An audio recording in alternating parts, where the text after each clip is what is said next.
ये सूर्य ग्रहण भारत में तो नहीं पड़ रहा है, और क्योंकि भारत में नहीं दिख रहा इसीलिए हमारे यहाँ सूतक काल भी नहीं लगेगा, लेकिन सूर्य ग्रहण और उसका प्रभाव और शुभ अशुभ के कारक जुड़ते हैं इसके साथ। ये प्रकृति में होने वाली कोई भी घटना उसका प्रभाव होता ही है, एक्शन का रिएक्शन तो होगा ही होगा। शुभ अशुभ व्यक्ति के पुण्य और पाप के अनुसार चलता है। जीवन में उसका प्रभाव यदि हो तो वृष्टि का प्रभाव किसी के लिए अच्छा, बारिश हो तो उसका प्रभाव किसी के लिए बहुत अच्छा होता है। किसी के खेत में पानी भर जाए तो उन फसल को नुकसान भी आता है, और वहीं खाली पड़ी जमीन पर पानी पड़े तो कहीं ना कहीं उत्पत्ति कारक भी बन जाती है। तो ये तो वास्तविक तौर पर प्रारब्ध के अनुसार से देखने की विषय है, लेकिन प्रभाव होता है और उसका प्रभाव हर सूक्ष्म से सूक्ष्म जीव पर भी होता है। इसका प्रमाण भारतीय संस्कृति में ज्योतिषविदों ने अनादिकाल में रिसर्च करके यहां उपस्थित कर दिया था, और मॉडर्न साइंस ने आज से करीब 400 साल पहले उस पर रिसर्च करनी शुरू करी। लेकिन भारतीय संस्कृति में उसके ऊपर हजारों साल पहले रिसर्च करके बहुत सारे ग्रंथ लिखे गए, उनको धार्मिक कथाओं का रूप दे दिया गया लोगों को समझाने के लिए। लेकिन आज की तारीख में कुछ लोग हैं जो ऐसे रैशनलिस्ट बन गए, मैं कहूंगा साइंटिस्ट नहीं है, वो कम्युनिस्ट बन के बैठ गए हैं, कि जिनको भारतीयता से इतना विरोध है कि उनको पसंद भी नहीं, जो भी पूजा पाठ भी करते हैं छुपा के करने का प्रयास करते हैं। अरे भैया, कांग्रेस का जमाना चला गया, अंग्रेजों का जमाना चला गया, यवनों का शासन चला गया, जिस प्रकार ऐसे लोग थे। अब खुले दिमाग के लोग पृथ्वी पे आ गए हैं, और जो सबको समझना चाहते हैं, विज्ञान समझना चाहते हैं। तो अब तो कम से कम अपनी भारतीयता को समझो कि इतने हजारों साल पहले कि हमने इतना बड़ा शोध कार्य किया, आज भी उसका उपस्थित है। मैं ग्रंथ लेके आया हूं जी, ये शताब्दी पंचांग है, यानी आज से 100 साल पहले ये छापकर हजारों साल से जो संस्कृति चलती आई उसको, ये रामायण है, रामचरितमानस। ये रामचरितमानस है 500 साल पहले लिखी। 500 साल पहले इसके अंदर जो शास्त्र लिखा गया, वहां भगवान राम का संवाद लंका कांड में उपस्थित है, जहां कहा जाता है कि ये चंद्रमा पे जो काली मां दिखाई दे रही है क्या है। सुग्रीव जी बोलते हैं कि मुझे पृथ्वी की छाया दिखाई देती है, लेकिन मानने को तैयार नहीं है। यहां तो ऐसे लोग बैठे हुए हैं ये समझने को तैयार नहीं कि गैलीलियो ने जब इस बात को प्रतिपादित किया, जो भारतीय संस्कृति में अनादिकाल से कहा गया, ये वरामीर संहिता लाया हूं मैं, 2000 साल पहले लिखी गई, 2000 साल पहले, और पूरी गणना कि कब ग्रहण लगेगा, कैसे होता है, कितने कोटि ब्रह्मांड है, कैसे है, किस प्रकार से उल्का पिंड बनते हैं, कैसे वो गिरते हैं, इसका वर्णन लिखा है। लेकिन पढ़ते नहीं है, पढ़ना नहीं चाहते। साइंटिस्ट नहीं है, कम्युनिस्ट है। नहीं, मुझको तो घोड़े की आंख है, मुझे यही पढ़ाया गया है, मुझे कॉन्वेंट स्कूल के अंदर मिशनरियों ने यह पढ़ाया है कि यहीं पर है। अरे मिशनरियों की बात छोड़ो, आज आवश्यकता है अपनी भारतीयता। पूरे विश्व ने इस संस्कृति से सीखा, तो आज उसको समझने की आवश्यकता है। तो इस बात को समझे। मैं तो कहूंगा मोदी सरकार को ऐसे रैशनलिस्टों को निकाल के अलग कर देना चाहिए। नहीं, अब इतना इन पर जुल्म मत कीजिए। आपका पूरा निशाना कपिल जी पर था। कपिल जी हमारे साथ मौजूद हैं। कपिल जी, लेकिन जिस तरीके से वो पुरानी किताबें लेकर आए हैं, और सदियों पुराना ये हमारा अपना ज्ञान, हमारी संस्कृति से निकला हुआ ज्ञान है, क्या ये माना जाए कि विज्ञान जो है उसका नजरिया जो है वो अभी सीमित है, और विज्ञान को अभी इस ज्ञान से बहुत कुछ सीखने की जरूरत है? देखिए, हमें समझना पड़ेगा कि हम क्या क्लेम्स कर रहे हैं। जैसे इन्होंने हज़ारों साल पहले की बात करी, इन्होंने बिल्कुल ठीक करी। हमारे जो उस टाइम इनके पास इक्विपमेंट्स हमारे ऋषि मुनि के पास थे, जैसे उन्होंने सोलर डायल बनाया, उससे उन्होंने सन को समझने की कोशिश करी। तो साइंस क्या कहता है? साइंस बेसिकली होता है it is observation, and on the basis of the observation it is prediction. जो प्रिडिक्शन आपकी 99% एक्यूरेट आ जाती है, फिर उसको रीज़न ढूंढते हैं ऐसा क्यों हुआ। ठीक है, अब यही चीज़ देखिए, अब ये है कुएं की मेंढक।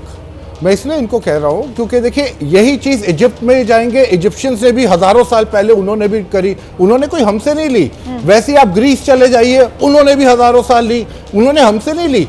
जो जहाँ पे भी ह्यूमन सिविलाइजेशन थी, उन्होंने देर सवेर अपनी खुद की कैलकुलेशन करी। वो लोग स्टार्स को ऑब्जर्व करते थे, और वो उससे आपकी वेदर कंडीशंस को प्रेडिक्ट करते थे, गर्मियां कब आएंगी, सर्दियां कब आएंगी, जो कॉन्स्टेलेशंस सारे प्रेडिक्शंस जो है वो एक्यूरेट हुआ करते थे ना, बिल्कुल सटीक होते थे। अरे वो प्रेडिक्शंस नहीं थे, आप समझिए। प्रेडिक्शन नहीं थे वो, दोज आर नॉट प्रेडिक्शन। वो उनको ये पता चलता था गर्मियां कब, आप मुझे कैलकुलेशंस थी भाई, कैलकुलेशंस थी, गणित की कैलकुलेशंस थी, कैसे वो करना है बता दी, किस प्रकार से बता दी। आप उनको, मैंने आपको रोका, मेरा माइक ऑन कीजिए, मेरा माइक ऑन कीजिए, मेरा माइक ऑन कीजिए, सबके माइक बंद कर दीजिए, सबके माइक बंद कीजिए जरा। आपका माइक बंद हो गया है, आपका माइक बंद हो गया है भाई, आपका माइक बंद हो गया है। आप ठीक है, आप अपनी बात रखिए। आज एक सेकंड आचार्य विक्रमादित्य जी, आप बोल रहे थे, आपको बीच में नहीं टोका। 1 घंटे का शो है, शो खराब हो जाएगा। सब अपनी अपनी बात रखेंगे। आपका माइक वैसे ही बंद है। प्लीज, मुझे आचार्य राज मिश्रा के पास भी जाना है, आप अपनी बात कर लीजिए। हाँ, मैं सिर्फ ये कह रहा हूँ कि देखिए, जो आप कह रहे हैं कि विज्ञान के हिसाब से सूर्य ग्रहण का कोई प्रभाव नहीं है। प्लीज जल्दी 30 सेकंड में। की जो प्रेडिक्शंस होती थी, चाहे गर्मी है सर्दी है, आपकी उन्हीं महीनों में आती है ना, वही चीजें आपको कॉन्स्टेलेशन जो स्टार्स विजिबल ग्रहण का प्रभाव है नहीं है? बिल्कुल नहीं है, कोई आदमी पे कोई प्रभाव नहीं है। It is ring of fire, और ये वाली आपको सिर्फ अंटार्कटिका में दिखेगा, और ये भी आपको पूरा ring of fire 2 minute 20 second का है, उसके अलावा और कुछ नहीं है। देख सकते हैं जहां दिख रहा है वहां पर लोग अपनी आंखों से देख सकते हैं, इसको नंगी आंखों से बिल्कुल देख सकते हैं, बिल्कुल देख सकते हैं, बट अनफॉर्चुनेटली ये कहीं पे दिखेगा नहीं, क्योंकि जो अंटार्कटिका है वहां पे -80 तक टेम्परेचर जाता है, वहां पे सिर्फ 17 लोगों को जो रिसर्च टीम है उनको ही दिखेगा। ठीक है ठीक है ठीक है ठीक है, मैं इस पर आगे चर्चा बढ़ाऊंगी, लेकिन अब जरा राशियों की बात करते हैं, क्योंकि हमारे बहुत से दर्शक हैं जो राशियों के बारे में जानना चाहते हैं। राज मिश्रा जी, मैं आपके पास आ रही हूँ। मेष राशि वालों पर इसका क्या असर पड़ेगा?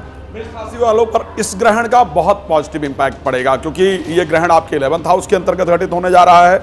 आपको शेयर मार्केट से, लॉटरी से, सट्टा से निश्चित रूप से लाभ दिलाने वाला होगा। अचानक जो लाभ होने का समय है वो मेष राशि के लिए है। जब भी किसी राशि के ग्रहण 11th हाउस में या 10th हाउस के अंतर्गत या 3rd या 6th हाउस में घटित होता है तो उसके लिए हमेशा बेनिफिशियल होता है, हमेशा फायदेमंद होता है।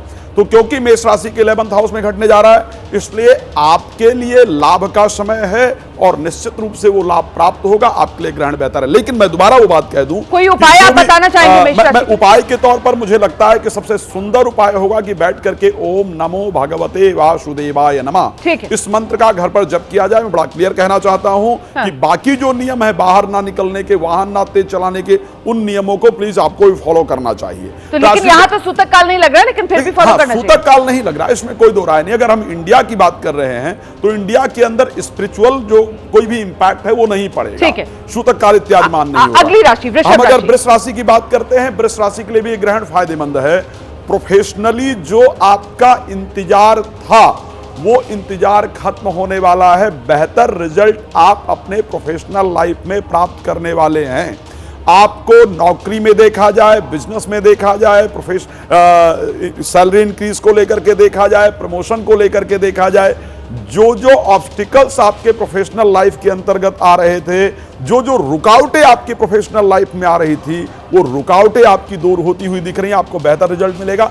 उपाय के तौर पर आपको क्या करना चाहिए? आपको कोशिश करना चाहिए कि ग्रहण जब खत्म हो जाए ना तो चावल ले जा करके दान कीजिए, बड़ा फायदेमंद होगा। और ग्रहण के दौरान कोशिश कीजिए ओम नमः शिवाय मंत्र अगर बैठ करके जप करेंगे तो आपके लिए बहुत फायदेमंद होगा। बात कर लेते हैं राशि मिथुन को लेकर। नहीं, आगे बताएंगे अगली राशि के बारे में, थोड़ा सा सस्पेंस बनाकर भी रखते हैं। तो बाकी जो बची राशियां हैं उनके बारे में आगे बात करेंगे।